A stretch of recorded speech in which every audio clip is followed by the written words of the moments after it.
Hi there, this is Unmesh from PiXimperfect, and today we're going to learn how to create silhouettes in Photoshop. Now, I'm going to teach you two ways to do it. One is very simple. The other one is very simple. It's just that it's a little time consuming. Now, the technique that we use depends upon the image that we have. If we have a difficult image with a difficult background, it might take a little bit of time to make the selection. But it's going to be fun. So without any further ado, let's get started.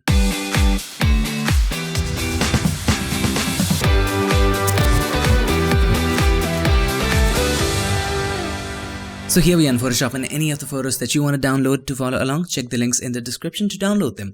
Alright, so here we have our first image, and we're going to create a silhouette of this subject and put it on this background. Alright, and how can we do that? Well, first of all, we need to make a clear silhouette. As you can see, in this case, the background is bright. So we can use that information to make the basic selection, to make the starting selection. Alright, so first of all, let's make a copy of the background layer. Press Ctrl or Command J. Alright, let's turn off the background layer. We don't need it as of now. Now, let's create a solid color adjustment layer. Click on the adjustment layer icon and choose solid color. And we can choose, let's say, white and hit OK. Now put it in the background, just below layer 1. Now, in layer 1, double click on the right hand side of the layer. It opens up the layer styles dialog box. Now keep in mind, you want to hide the bright areas of layer 1 from layer 1. Or in other words, we can say that we want to hide the bright areas of this layer, the current layer, from the current layer, right? So let's take the slider of this layer from right to left, just like this. Now as we do this, have a look, the bright areas are hiding. And it's looking pretty good. But have a look, these areas are pretty harsh, but we don't have to worry about these areas because I'm going to remove all of this. I'm just going to keep the land. Just focus on the subject as of now. How does the subject look? She has to be soft and elegant. All right. Just focus on the subject. As you can see, there's a couple of areas which are not selected here. Don't worry about that. We can erase it. Just focus on the lining around the subject. We need to have that soft. Hold the Alt or Option, click on the slider to break it apart, and then just make it better so that the edges are good. As you can see, the edges are fine, everything looks great. Now we need to work on this a little bit. Yes, we do, but that's okay. For the most part, that's okay. Hit OK. But here's the thing. I wanted to create a selection of this. For example, if you create a solid color adjustment layer and let's say you choose black, all right? And if you want to apply it just over this, hold the Alt or Option, click on the line between these two. It just covers it all. But in this, I did remove the background, right? I did remove the background. If you turn it off, as you can see, it's transparent. But if I apply black, it's applying over the transparent areas as well. Why? Because if you gain transparency through BlendIf, it's not locked. And to lock it, and now this is the most important element of the tutorial, and that's why I created this tutorial. I wanted to get across the concept of locking the transparency gained through BlendIf. When you work on this layer slider, and get some transparency on, and if you want to lock that transparency or get a selection out of that, in this case, if I hold the Control or Command, click on the thumbnail, it makes a selection all around it, not the subject and the transparent areas. It doesn't take that into consideration. Press Ctrl or Command D to deselect that. How do we get that transparency? Well, convert that into a smart object. That's the way to do it. So all you need to do, you need to go to Filter, Convert for Smart Filters. Now have a look. Hit OK. Now it has got that transparency. Now if you hold the Control or Command, click on the thumbnail. Just let's click on it. As you can see, the selection is amazing. It's around the subject. It looks pretty good. Control or Command D to deselect that. I just wanted to show you that. Now when you turn on the blacks, see, it's working, right? So we need to refine the mask. It's just not looking great. So what I would suggest you to do is delete the black for now. Just wanted to show you this, so that's why I created it. Let's make a selection of this. Hold the Control or Command, click on the thumbnail. All right. Now click on the adjustment layer icon. Create a solid color adjustment layer and let's choose black. Alright, so my point was to create a mask. You would have created it in that, but I wanted to show you the shortcut. have an active selection, create a solid color adjustment layer, and the mask is automatically created. Now you don't need it as of now. Let's zoom in and let's work on it. It's not perfect, we have to work on it. Select the mask. Now what I would suggest you to do, you can also turn on the white background to make it even more legible and you can see the things that you have to remove. Take the brush, make sure the blend mode is, now this is important, overlay. Okay, you can decrease the flow to whatever number you like. I'm going to choose 23-ish, that's fine. Let's zoom in and let's work on this thing. Let's paint here with black because we want to hide these areas. Press X to switch between the foreground and the background. Make sure the mask is selected, make sure the brush is bigger and softer. Start painting on these areas. Just like that. Now, the thing with overlay is, see, even if you paint, it just won't spill out. It won't paint on the super dark areas, okay? That's the magic of overlay. And if you choose the opposite color, it just won't spill out from the subject. So it's an amazing blend mode to work with, especially when you're working with masks and stuff. Okay, now we have cleared it out and we can clear it out in one sweep. Just decrease the flow for the areas nearby the subject. Like this area, just near the edge of the subject, and don't worry about the other areas. We can take care of that later, right? All right, we have done that. Now what we can do, we can increase the flow all the way to 100. Make sure you have selected the soft round brush and then make it bigger and hide it all. And change the blend mode back to normal. Otherwise it won't rub it, the dark areas. That's the magic of overlay. Let's erase these areas, we don't need them. Make the brush a little smaller and erase that area out. All right, works.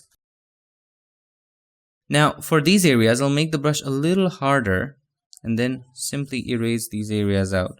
I want land in these areas and we can get it. I'm going to tell you how. This is a very nice trick that I usually do. Let's go back.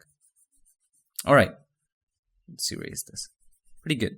Now let's get the blacks perfect. As you can see, there's a little see-through here. So similarly, we can choose the opposite color. Let's make the brush a little smaller. Let's make it softer. All right. And then choose white because we want to show black in these areas. Make the brush smaller. Change the blend mode to overlay again. Just for the edges, okay? Let's choose overlay. And just for the edges, we would paint here a little bit here and there. A little bit. Just around the edge. Look at all the other places. The shoe we need to paint in.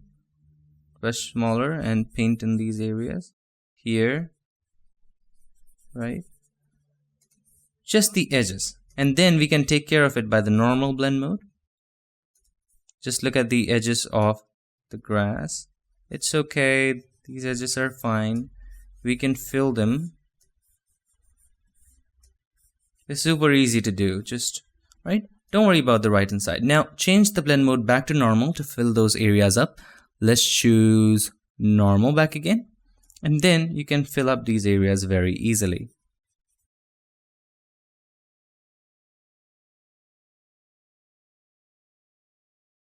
It's not necessary that you have a hard edge. A little bit of left color is okay for the highlight to just get in a little bit. Now for that area, you might need a little bit of hardness. Just paint in like that. Okay, it looks all right. Now let's do it for the other shoe. All right, let's make it soft back again. Let's zoom out. And let's paint here a little bit. It's left out. Now it's too soft. Let's make it smaller and let's make it big again. It looks okay. Now we need to paint in these areas which are left out.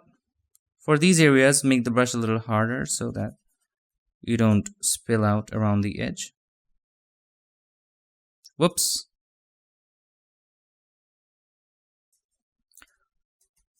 Now what about these areas? Now this is the most fun thing to do. Now bear in mind that I'm not drunk, but I will suggest you this. Use the lasso tool. I'm not kidding. Use the lasso tool to make the texture and let your body shake. Select the lasso tool, zoom in a little bit and let your body vibrate, shake and make the texture of the land just like that. Let it shake. And if you're using a mouse, better, because it shakes more with the mouse. Alright, make a selection just like that. And you don't have to be perfect, you know that. Let's make a full selection of it. And fill it up with white. Make sure the foreground color is white. Make sure the mask is selected. Press Alt Backspace or Option Delete. Just like that, and have a look at it. Control or Command D. There's a little bit area left here. I'll select the brush and just. Now, if you want to take your time, you can also paint grass in. You can take the brush and make the brush smaller and just start painting grass just like that. Now, it looks bad. I know it looks bad, but you would have to make certain settings. Like, for example, you would have to select a brush. Like, I would select a brush like soft, round, pressure, opacity, and flow, size to around 2 pixels, and then start making the grass. But it can take a lot of time. You can make a grass brush and do it fast, but I'm not gonna do it. I'm gonna keep it the way it is. Let's put it on a new background and then let's talk about it. All you have to do is just drag this and drop it over this. Just zoom out and have a look. Isn't this amazing? Now I'm gonna keep it that way, just like so. And there you go. And we have it ready. Now, what other thing that you can do here is you can make a copy of this and paste it there. Those things, let's bring it down a little bit. And I'm gonna make it a little, let's bring it down so that you can see the C. All right. Let's bring it down with the arrow keys just a little bit. All right. Looks great. Okay, now there you go. We have it ready. Wasn't that easy? Now, in some cases, it won't be easy. Let's open up this image. Have a look at this image. Sorry about the background noise. There's always trucks going by here and there. In this case, it's going to be a little difficult. How to do it in our second example. Let's work on it. Make a copy of the background layer first. Control or Command J. Turn off the background layer. That's always a safety thing to do. Alright, next, select any selection tool that you like. Go to Select and Mask. And let's try to make a selection of it by using the Quick Selection tool. You can also do it directly if you're using an earlier version of Photoshop. And then make it bigger and then try to select it. Listen to the horn in the background. Pretty cool, isn't it?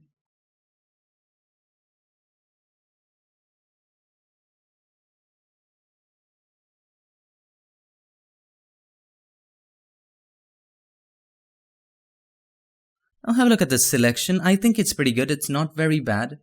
Let's change the view to on black to see it. And let's increase the opacity. Yeah, it's kinda okay-ish. I'm gonna make it a little bigger. And with the Quick Selection tool, let's make the brush a little smaller and let's make a selection of this area. Alright, it's not great, but it's okay. It's a good starting point. Now you can take your time to take as much time as you want. Now this is an area you want to subtract, so hold the Alt key or the Option key, make the brush a little bigger, and then paint on this area. It just simply subtracts that. You need to do the same here, so hold the Alt key or the Option key, make the brush a little smaller, and just paint in here, and we're good. Now let's zoom in. Let's make the brush a little more smaller, hold the Alt key or the Option key, paint here a little more, be a little careful. And there you go. It looks great. So there are a couple of areas that need a little bit of adjusting. Of course, we need to subtract in here. So we would hold the Alt or Option, paint on there. Now, we need to work on that. It's okay. We can take our time to work on that thing. Now, we would take this tool called the Refine Edge tool and paint around the edges of the grass. Let's see what it does. It makes it more bad. We don't want it. Let's go back to whatever shape it was. It's okay, and we can refine it later.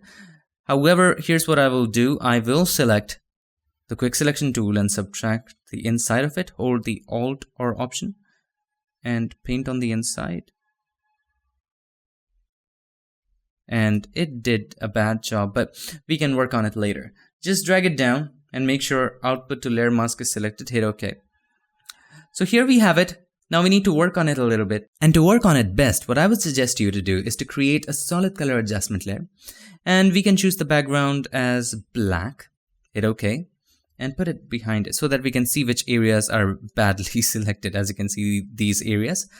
So now we would come back to the mask, open up the mask properties here. If you cannot see the properties, you would go to Windows and then click on Properties while the mask is selected and click here. And then let's decrease the density of the mask to see which areas are remaining to be selected. So I would decrease the density to 56 just to see it. And then with the mask selected, it actually fades the mask a little bit. We'll take the brush, make sure the brush is a little bigger, and we would select the soft round brush, right? Flow opacity 100. And just paint in the rest of the areas with white, which are remaining. So we would paint in these areas, slowly and gradually take our time and do it. If you want, you can make the brush a little harder and paint out these areas. Press X to toggle between the foreground and the background. And again, what's the concept of mask? Black hides and white shows up. And simply paint on these areas. It is time taking, it is. You can also use the pen tool to make the selection. But keep in mind, as I said, it is going to be a little time taking. So I've done just this little area for you. You can take your time to do the whole area. As you can see, I'll do a little more for you so that you can see how it goes. Painting with white right now.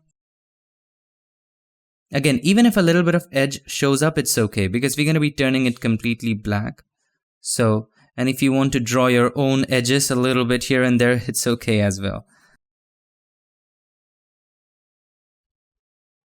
I'll make the brush a little bigger and let's make it a little harder. Just like that, and that way we'll do it. It's okay. The edges shows up, no problem at all. Now let me give you one more tip before I move on to showing other stuff. So here's tip. If you want to paint a straight line, and I've given this tip before, all you gotta do, you gotta paint here once at point A, hold the shift key and paint, just click, tap on the other side on point B, it draws a straight line. Isn't that cool? Really cool. So similarly, you would just click here, hold the shift key, click on the point B, and you have made a straight line. Now once you have done all of that, now we have not done it, it really needs a little bit of correction here and there. Of course, it needs a correction here and it needs a correction there. You can take your time to do it, and I'm going to show you the after. But for now, after you do all of that selection and all of that stuff, I know it is too much. All right. All right, click here, hold the shift key, point B, and there we go. After you've done all of that stuff, what you can do is you can turn the opacity. What you can do, you can go back to the properties, increase the density back to 100. And then all we needed was the mask. Do the same thing. Control or Command, hold it, click on the mask to make a selection of it. Click on the adjustment layer icon, choose solid color, and you can choose black. Okay. Now you can turn all of this off and you can just drag it and drop it into the new background. Just drag it and let's drop it on this thing. All right. And then let's zoom out a little bit and place it here just like that. Isn't that interesting? Or maybe you can show the water, don't show the water. It's completely upon you. What I will do, I will select the background. I'll just unlock it. Control or Command T. To unlock it, I just clicked on the lock. Let's make it a little bigger to show the sun over there, just rising from that area. Just like that. And there you go. Isn't that amazing? Of course, now you can come back to the mask and just select the brush with white. You can just paint in these areas just like that and work on these edges. No big deal. You can work on them, but that's the process. That's how you would create silhouettes in Photoshop. Let's have a look. Interesting. Just a quick little recap, and this is very, very simple. All you have to do, use any method that you like, your favorite method to make a selection. You can use the pen tool, select and mask, quick selection tool directly, do whatever you want, just make a selection. Now once you have a perfect selection, a nice selection, then with the selection active, you would create a solid color adjustment layer. Now the solid color adjustment layer, the mask will already come with it if the selection was active. You can choose the color black and then simply drag that solid color adjustment layer over a background and transform it, resize it, adjust it, and you're pretty much good to go. So number 1, make a selection. Number 2, with the selection active, create a solid color adjustment layer. You can choose the color black. And number 3, drag that over a new background and adjust. That's pretty much it. I hope this video helped you, and if it did, make sure to give us a like, and also don't forget to subscribe, and not just subscribe, ring the bell so that you, my friend, don't miss any other future tip, trick, or tutorial. Let me wipe it off. Alright, so I would like to thank all these amazingly nice people for supporting this channel on Patreon and helping keep PiXimperfect free for everybody forever. Thank you so much for all the support. Thank you so much again for watching. I'll see you guys in my next one. Till then, stay tuned and make sure that you keep creating.